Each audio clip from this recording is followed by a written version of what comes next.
नमस्कार। आज मैं फिर आपके सामने अलीगढ़ में हुई एक हत्या की विवेचना और उसके पीछे के कारण के बारे में बताऊंगा। बात 1 जून 2017, गांव बंगला सोरेन, थाना दादों, जिला अलीगढ़। गांव बंगला सोरेन के प्राइमरी पाठशाला की बिल्डिंग के पीछे एक घूरे पर, जहां कूड़ा करकट फेंका जाता है, उस पर एक 14 वर्ष की लड़की की लाश मिली। लाश अर्धनग्न थी और उसमें उसके जननांगों में चोट के निशान थे। प्रथम दृष्टया ये लग रहा था कि इस लड़की के साथ दुराचार हुआ है और दुष्कर्म हुआ है और उसके बाद गला घोंट कर इसकी हत्या कर दी गई है। गले पर जो रस्सी के यानी स्ट्रेंगुलेशन के जो निशान हैं वो स्पष्ट दिखाई दे रहे थे। पुलिस को सूचना हुई, पुलिस पहुंची। इतनी देर में 10 मिनट में ही हल्ला हुआ, लोगों ने आके देखा और लड़की की पहचान हो गई। लड़की उसी गांव की रहने वाली, उसका नाम नीलम था और पिता का नाम करण सिंह था। भीड़ इकट्ठा हुई। लड़की बहुत अबोध 14-15 साल की कम उम्र की लड़की, और उसकी इस तरह से हत्या गांव के बीच में बॉडी का पड़ा होना सबके लिए आश्चर्य का विषय था। जल्दी से उसका वहीं पंचायतनामा भरा गया। पंचायतनामा के बाद बॉडी को पोस्टमार्टम के लिए भेज दिया गया। लड़की की मां विरमा देवी ने थाने पर हत्या की एक रिपोर्ट अपराध संख्या 130/17 पर लिखवाई। धारा 302 आईपीसी यानी हत्या किया जाना, और उसने नामजद रिपोर्ट लिखवाई।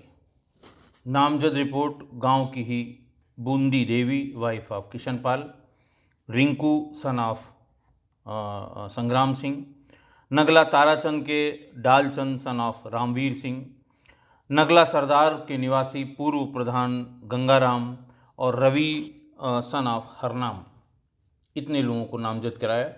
और एफआईआर ये लिखाई कि कल शाम को 7 बजे बूंदी देवी के साथ मेरी बेटी नीलम शौच के लिए बाहर गई हुई थी। जब देर रात तक नहीं आई तो मैंने बूंदी देवी से पूछा कि वो कहाँ गई। उसने कहा मुझे नहीं पता, मेरे जानकारी में वो घर वापस लौट गई थी, लेकिन वो घर नहीं आई। मैं रात भर ढूंढती रही। सुबह 7 बजे इस तरह का ये शव प्राइमरी पाठशाला के पीछे पड़ा हुआ मिला, जो मेरी बेटी का था। गले पर निशान थे, गला घोटने के निशान थे, और कपड़े जो है वो आधे अधूरे उतरे हुए थे। घटना गंभीर थी, आप समझ सकते हैं। दिल्ली में जो एक बच्ची के साथ घटना हुई थी, उसके बाद ये प्रकरण इतने संवेदनशील हो गए थे कि जरा सी इस तरह की बात कहीं होती थी, कहीं से सूचना आती थी, फौरन पूरा सरकारी अमला उसी तरफ भागने लगता था। डिस्ट्रिक्ट मजिस्ट्रेट, मैं, एसपी रूरल यशवीर सिंह और बहुत से लोग वहाँ पहुँच गए। फॉरेंसिक टीम बुलाई गई, स्नाइपर डॉग्स बुलाए गए, कुछ पता नहीं लगा। 1 जून की ये घटना थी, पूरा जून का महीना निकल गया, कुछ भी पता नहीं लगा। जो क्राइम ब्रांच को इसमें इन्वॉल्व किया गया कि साहब ये जो लोग इसमें मुलजिमान हैं, उनके नंबर की लोकेशन देखी जाए, उनके बारे में देखा जाए कि उनका इनसे क्या संबंध है, ये भी देखा जाए कि घटना के समय वो लोग कहाँ थे।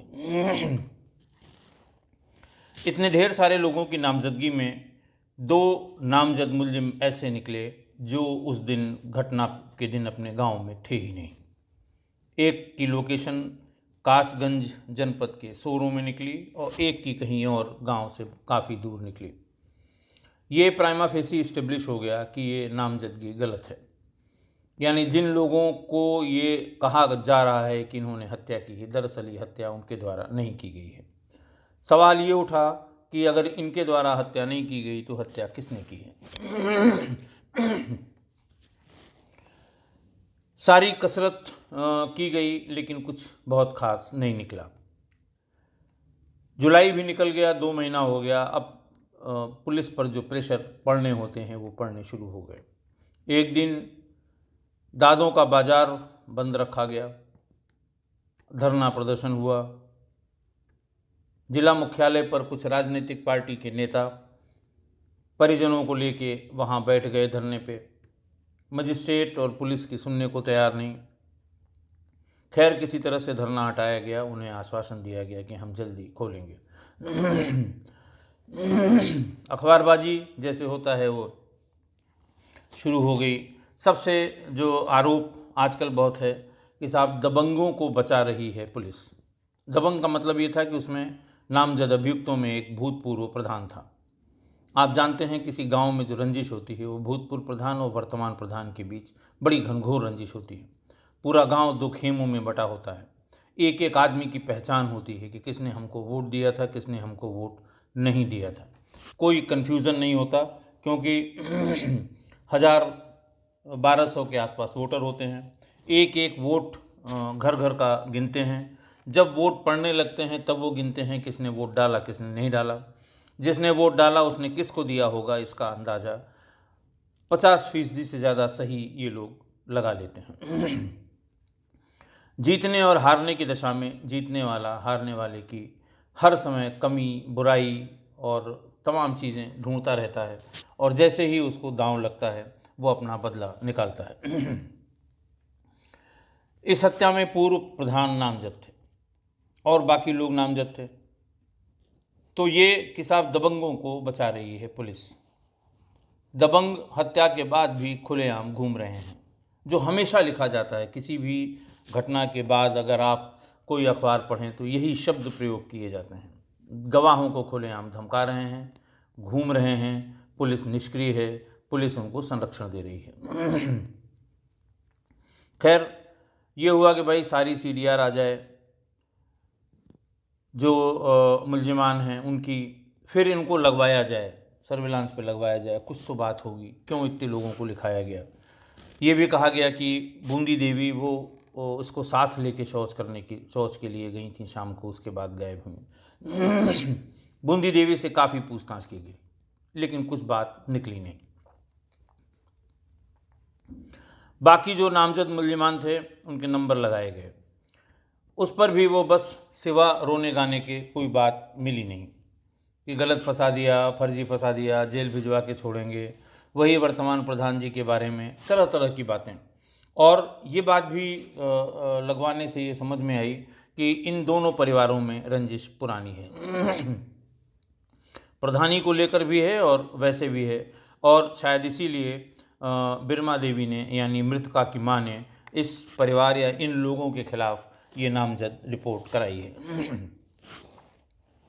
जगह जगह दरखास्तें भी भेजी जाने लगी।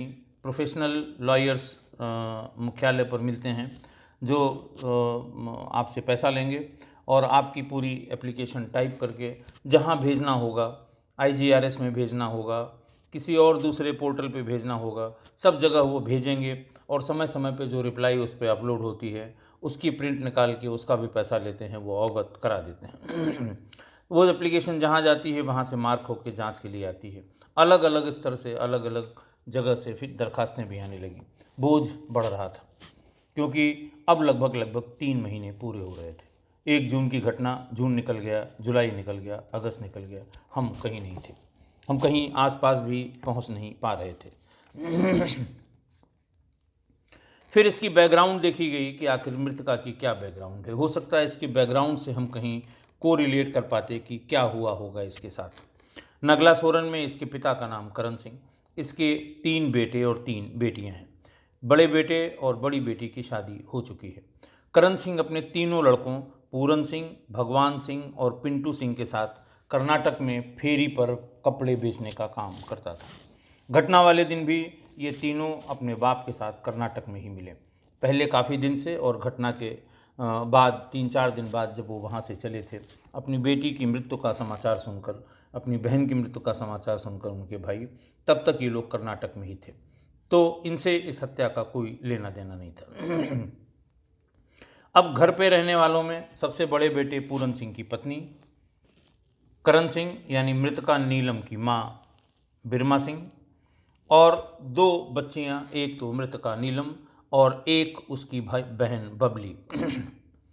तो 3 जो मेल सदस्य थे वो बाहर थे, तय हो गया कि बाहर थे, इनकी लोकेशन बहुत दूर थी, उनका यहाँ पर आना, यहाँ से जाना संभव नहीं था, इसलिए उन तीनों से इस घटना का कोई लेना देना नहीं था, ये इस्टेब्लिश हो गया। अब रही बात उनकी जो 3 यहाँ पर मौजूद थी, बड़े भाई की पत्नी, माँ और छोटी बहन। ये तय किया गया कि अब इनके भी नंबर लगवाए। हालांकि ये पीड़िता थे, ये इनकी बेटी मरी थी और सामान्य व्यवहार इनका ऐसा नहीं था कि इनके ऊपर शक किया जाए। बार बार इनका नंबर लगवाने का विरोध भी हमारे क्राइम ब्रांच में लोग कर रहे, साहब इनके लगवाने से क्या फ़ायदा होगा, बिना बात की मेहनत होगी। खैर नंबर लगवाए गए। बहुत दिन हो गए थे, 3 महीने से इस क्राइम का अनावरण नहीं हो पाया था। पुलिस पर दबाव हमेशा की तरह हर बात में रहता है, इसमें और दबाव बन रहा था, इसलिए क्योंकि लड़की अल्पवयस्क थी, दूसरा उसकी हत्या हुई थी। हालांकि पोस्टमार्टम रिपोर्ट में उससे किसी प्रकार के दुराचार की पुष्टि नहीं हुई थी, सिर्फ ऐसा लिखा था कि उसके जननांगों में, उसके प्राइवेट पार्ट्स पे चोट पहुंचाई गई है बाहर से। तो ये तो तय हो गया कि बच्ची के साथ कोई दुराचार नहीं हुआ था, लेकिन उसकी हत्या गला घोंट कर की गई थी। ये अपने आप में बड़ी बात थी और बड़ी घटना थी। इनके भी नंबर लगवाए गए, बिरमा देवी के और उनकी बड़ी बहू के और बेटी के, जो बची हुई बेटी बबली थी। तीनों के नंबर लगवाए गए, एक डेडिकेटेड टीम लगाया गया कि आप इस नंबरों को सुनेंगे, इनका नियमित अनुश्रवण करेंगे और अगर कोई इसमें इम्पॉर्टेंट बात आती है तो वो अधिकारियों को अवगत कराएंगे ताकि आगे का काम शुरू किया जाए। 10-12 दिन के सुनने के बाद एक दिन जो डेडिकेटेड टीम थी उसने ये कहा कि साहब वो एक कॉल में गांव के एक आदमी से बात कर रही है, बिरमा देवी। वो उनसे कह रही है कि ज़रा पता करो पुलिस कर क्या रही है। तो उसने कहा अरे पुलिस क्या कर रही होगी, अब तो 3 महीने हो गए हैं। महिला ने फिर बिरमा देवी ने फिर कहा कि 3 महीने हो गए, शक होना होता तो हो गया होता, अब हम लोग शक के घेरे के बाहर हैं। ये इम्पॉर्टेंट कॉल थी, जो SPRA थे उनको कहा गया कि आप स्वयं इस कॉल को सुनें और ये देखें कि इससे क्या मतलब निकल रहा है।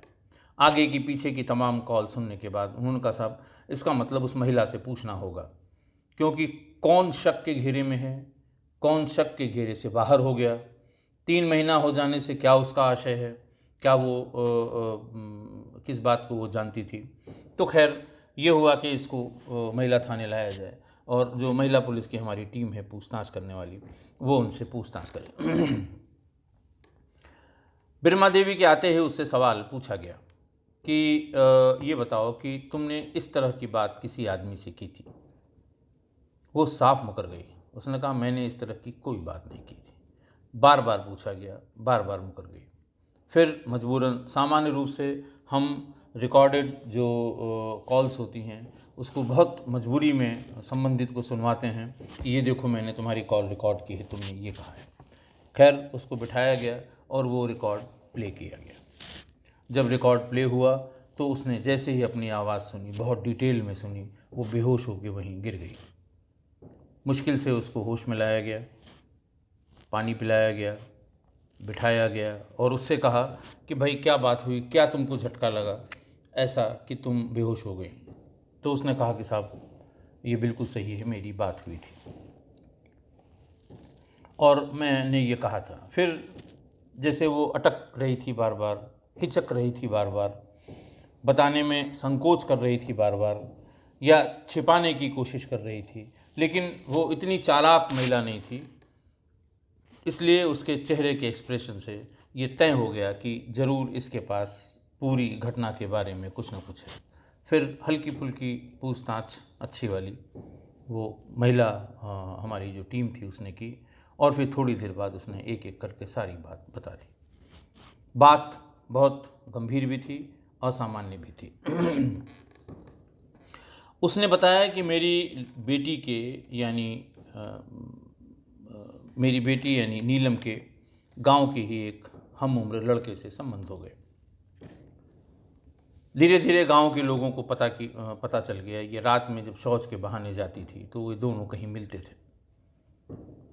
हम उम्र लड़कों से ही ये बात गांव में फैली और किसी ने बिरमा देवी को बताई कि तुम्हारी लड़की ऐसा ऐसा कर रही है। घर में जब बताया गया तो जैसे ही लड़की आई घर पे, उसके साथ बिरमा देवी ने मारपीट की और ये कहा कि खबरदार अगर दोबारा उससे मिले, वो दूसरी बिरादरी का है और उससे मिलोगी बिरादरी में हमारी नाक कटेगी। लेकिन वो तुरंत बोल पड़ी नीलम कि देखो, मैं तो इसके साथ भागने वाली हूँ, मैं इसी से शादी करूँगी। तुम मार दो चाहे मुझे काट डालो, लेकिन मैं तुम्हारी बात नहीं मानूंगी। खैर, उसको पहले बहुत धमकाया, मारा पीटा, फिर समझाया और फिर उसके बाद कोशिश की कि शायद ये अपना धीरे धीरे इसका मन बदले और बहुत कड़ा पहरा बिरमा ने घर पे बैठा दिया कि किसी कीमत पे ये घर के बाहर नहीं जाएगी। अगर बाहर जाती है तो या तो माँ बिरमा देवी स्वयं जाती थी या बेटी बबली को साथ में भेज दिया करती थी। इससे वो परेशान हो गई और धीरे धीरे उसने भी वो भी उस लड़के के संपर्क में रहती थी और उससे ये सारी बात बताई कि अब हम निकल नहीं पा रहे हैं। एक दिन उसके जिस लड़के से संबंध थे उसने इसको एक घटना बताई कि आज मैंने तुम्हारी माँ को भी फलां आदमी के साथ देखा है, फलां के खेत में। तो उसने कहा मैं इस बात को नहीं मान सकती। उसने कहा ठीक है, मत मानो, मैं बताऊंगा, तुम आ जाना, अपनी आंखों से देख लेना। करीब हफ्ते भर 10 दिन के बाद एक दिन उस पुरुष से मिलके ये निकल रही थी। इसी बीच भाग कर आ गई नीलम और उसने बताया कि तुम मुझे बहुत मना कर रही थी, ये फलां फलां आदमी था जहाँ से तुम निकल रही, इसके जैसे कहते हैं काटो तो खून नहीं। चुपचाप इसको लेके घर आ गई और घर में उसने कहा कि ये बात किसी को बताना नहीं। नीलम ने कहा कि अगर तुम चाहती हो कि मैं इस बात को अपने पिता को, अपनी बहनों को, अपने भाइयों को न बताऊं, तो जो मैं कर रही हूं वो भी तुम किसी से मत बताना। खबरदार अगर तुमने किसी से जिक्र किया। अब ये इस तरह की बात हो गई कि और उसने ये कहा कि मैं उसके साथ सिनेमा देखने अलीगढ़ जा रही हूँ और गांव में कोई दादों बाज़ार में कोई मेला लगता था, मैं उसके मेले में भी जाऊंगी। इसने मना किया कि बहुत बदनामी होगी, बिरादरी में नाक कट जाएगी, ये होगा वो होगा, लोग देखेंगे क्या कहेंगे। बोले ठीक है, तो फिर मैं सबको बताऊंगा कि तुम क्या करती हो। ये ऐसी बात थी कि फिर वो चुप हो गई और फिर नीलम उस लड़के के साथ अलीगढ़ फिल्म देखने गई और एक दिन वो उसके साथ बाज़ार भी घूमने गई। गांव में हल्ला हो गया। महिलाओं ने बिरमा देवी से ये कहा कि लड़की तुम्हारी खुलेआम ऐसे ऐसे घूम रही है, बहक गई है, अब इसकी शादी कर दो वरना बिरादरी में नाक कट जाएगी। जब महिलाओं ने ये टोका टाकी की तो ये जैसे ही घर लौटी बिरमा देवी, इसने उससे कहा कि देखो, अब गांव भर में शोर हो गया है, अब हमारी बहुत बदनामी हो गई है, अब तुम इसका साथ छोड़ो, नहीं तुमको तुम्हारे ननिहाल हम भेज देंगे, तुम वहाँ से आ नहीं पाओगी। तो उसने कहा ठीक है, ननिहाल भेज दो, मैं ननिहाल से बता दूँ कि तुम क्या करती हो। इस बात पर दोनों में उसने कहा कि इस बात पे हम लोगों में कहा सुनी हो गई। मैं पहले से ही परेशान थी और मेरे दिमाग में था कि अगर इसे मारा नहीं जाएगा तो ये किसी न किसी दिन मेरी भी बदनामी कराएगी, परिवार की भी कराएगी और अपनी भी कराएगी। उस दिन जब आपस में कहा सुनी हो गई, तू तू मैं हो गई और एक दूसरे पर झपट पड़ी, तो बिरमा देवी ने उसको गिरा दिया। बिरमा देवी आगे बताने लगी कि तब मैंने जो चारपाई के पैर की तरफ, पैतानी की तरफ जिस रस्सी से उसको कसा जाता है, उसको टाइट किया जाता है, वो रखा हुआ था, उसी से मैंने उसका गला घोंट दिया। थोड़ी देर में वो मर गई। मैं बहुत गुस्से में थी। मरने के बाद मुझे ऐसा लगा कि मैंने अपनी बेटी की ही हत्या कर दी है। उस समय रात के करीब 9:30 बज रहे थे। मैंने उसको एक कोने में छिपा के और उसके ऊपर पुरानी एक रजाई और एक गद्दा डाल दिया ताकि इस बीच में अगर कोई आ जाए तो इसे देखे नहीं। मैं अपनी बेटी बबली और बहू के सोने का इंतज़ार कर रही थी। बबली और बहू जैसे ही सो गई तो रात में करीब 1 बजे गांव में जो लाइट थी या जो दिया था, जो कुछ भी था, उसको बुझा के उस लड़की को अपने कंधे पर लाद लिया और वहाँ से गांव के बीच में जो प्राइमरी स्कूल है उसके ठीक पीछे घूरे पर उसको ले जाकर फेंक दिया। फेंकने के बाद वहीं पास से एक डंडा तोड़ लिया, रेंडी का डंडा, वो बता रही थी कि रेंडी का डंडा तोड़ा और उसके प्राइवेट पार्ट्स पर इंजरी की, उस पर चोट पहुंचाई और उसके शलवार को भी, जो नीचे पहनने वाले कपड़े हैं, उसको भी नीचे थोड़ा सा नीचे उतार दिया। उसके दिमाग में शैतान था कि ताकि कोई देखे तो ये समझ जाए कि इस बच्ची के साथ किसी ने रेप करके इसकी हत्या कर दी। वैसे तो ये महिला पढ़ी लिखी नहीं थी और इसके 3 लड़के और 3 लड़कियां भी थीं, यानी ऐसा नहीं है कि बच्चे का दर्द उसे नहीं पता है, लेकिन अपनी गलती को छिपाने के लिए और समाज में नाक न कटे लड़की के किसी आचरण की वजह से इसको ध्यान में रख के उसने अपनी ही बेटी की हत्या कर दी। ये पूरी बात सुन के और इस तरफ किसी का ध्यान नहीं गया था, न तो विवेचक का गया, न क्राइम ब्रांच का गया, न जो सर्विलांस के लोग होते हैं उनका कभी गया कि ऐसा भी हो सकता है। क्योंकि जब भी पुलिस जाती थी, जब भी इसके बारे में पूछताछ होती थी, तो वो जिस तरह से बात करती थी, जिस तरह से वो अपने आप को प्रोजेक्ट करती थी, जिस तरह से जैसे वो घटना को जब सिलसिलेवार बताती थी, तो जो अजय चाहर उस समय एसओ दादो थे, तो वो ये बताते थे साहब बिल्कुल कि इतने बज के इतने मिनट पे पीली साड़ी में वो आई और उसने आवाज़ लगाया, बिटिया मेरी बाहर निकली शौच के लिए, उसको जाना था, फलां जगह तक मैंने जाते हुए देखा। उसके बाद जब फिर 9 साढ़े 9 बज गए, खाना खाने का समय हो गया, मैं फिर गई बूंदी देवी के पास। बूंदी देवी से मैंने पूछा कि मेरी लड़की कहाँ गई, तो उसने कहा हम लोग साथ निकले ज़रूर थे, लेकिन वो कब चली गई ये मुझे पता नहीं, घर ही गई होगी। और उसके बाद फिर मैंने बाकी लोगों से पूछा, लेकिन मुझे लगता है कि इन सब लोगों ने मिल के उसकी हत्या कर दी, क्योंकि प्रधानी में मैंने वर्तमान प्रधान को वोट नहीं दिया था, तो फलां फलां लोगों ने इसके साथ दुराचार भी किया होगा और इसके साथ बलात्कार भी किया होगा और उसके बाद इसकी गला घोट के हत्या कर दी ताकि हमारी गांव में बदनामी हो, हमको डराने के लिए, हमको धमकाने के लिए। बोले जितनी बार भी उससे पूछा गया वो same story, same line, same pattern, same sequence, बराबर एक ही तरह की बात वो करती थी, इसलिए कभी उस पर शक नहीं हुआ कि ये माँ भी ऐसा कर सकती है। इस बात की जानकारी उसकी छोटी बेटी बबली को भी थी, क्योंकि मारपीट के समय जब वो बेहोश हो गई थी उस समय थोड़ी देर के लिए बबली आई थी और उसको ये कह के कि तबीयत ख़राब हो गई है, अभी ठीक हो जाएगी, बबली को भेज दिया था, खाना खिला के सुला दिया था।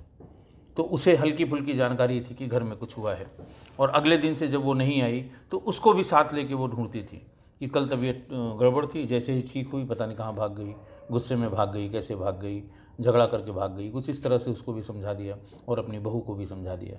तो सारे घर में ये तीनों महिलाएं एक तरह की भाषा, एक तरह की स्टोरी, मतलब पुलिस के इंट्रोगेटर्स भी उसको कंट्राडिक्ट करने के लिए तरह तरह की बातें बीच में डालते हैं, लेकिन कहीं ये डगमगाई नहीं और इसने एक ही तरह की स्टोरी बताई। तो ये घटना हुई 1 जून को और 15 सितंबर को विरमा देवी, मृतका की माँ, इस अपराध में गिरफ्तार हुई, प्रेस के सामने प्रस्तुत किया गया, प्रेस ने इनसे सारे सवाल पूछे, उसके बाद इन्हें जेल भेज दिया गया। तो इस तरह से एक कलयुगी माँ अपनी बेटी की हत्या के आरोप में जेल भेजी गई। आज के लिए बस इतना ही।